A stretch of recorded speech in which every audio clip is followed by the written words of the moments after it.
Walang takas sa Pasig ang isang gumahasa umano sa menor de edad na anak ng kanyang kinakasama. Narito ang eksklusibo kong pagtutok.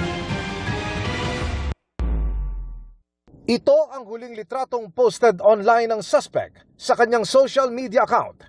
Ang tato sa kanyang braso ang ginawang isa sa mga palatandaan ng pulisya para makilala ang suspect. Inaaresto ka namin sa visit. Kahapon, nadakip siya sa akusasyong statutory rape.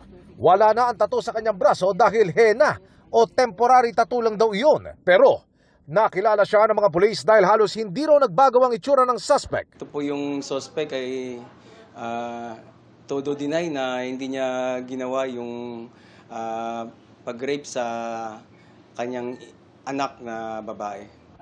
Ang umano'y biniktima ng suspect, ang minor de edad na anak ng kanyang kinakasama. Nangyari po noong 2024. Ang tumayong complainant, tiyahin ng biktima dahil ang mismong inaraw nito ayon sa mga pulis, nagalit pa sa anak nang ito'y magsumbong. Mas kinakampihan ng ina yung kanyang kinakasama o yung live-in partner niya. Kaya sa tiyahin niya nagsumbong ang bata.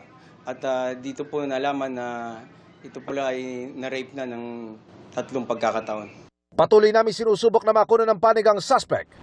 Para sa GMA Integrated News, Emil Sumangil, nakatutok 24 oras.